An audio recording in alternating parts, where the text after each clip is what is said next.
உங்களுடைய தலையெழுத்தை மாத்தணும் அப்படின்னா தெளிவா கேட்டுக்கோங்க. நான் இன்னைக்கே திருச்செந்தூர் கிளம்பி போவேன்னா போலாம், தாராளமா போலாம். ஆனா அதுக்கு அவன் முடிவு பண்ணணும், சண்முகர் முடிவு பண்ணணும் நீங்க வரணும்னு. அதுக்கு என்ன பண்ணணும்னா தெளிவா கேட்டுக்கோங்க. தினமும் காலையில நான் முன்னாடி சொன்ன மாதிரி ஏதாவது ஒரு திருப்புகள், இல்ல கந்தர் கழிவென்பா, இல்ல கந்தர் அனுபூதி, எதுவும் தெரியலையா, முருகா முருகா முருகா முருகாங்கிற மந்திரத்துக்கு மிஞ்சினது எதுவும் கிடையாது. 64 கோடி தீர்த்தமும் முருகங்கிற நாமத்துக்குள்ள அடங்கி இருக்கிறது. அவ்வளவு பெருமை வாய்ந்தது.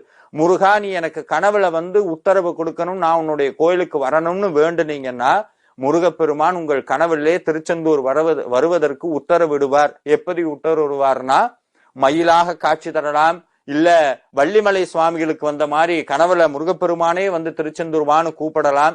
இந்த மாதிரி ஏதாவது ஒரு சமிக்ஞை மூலமாக உங்களுக்கு திருச்செந்தூர் வருவதற்கு உத்தரவு வர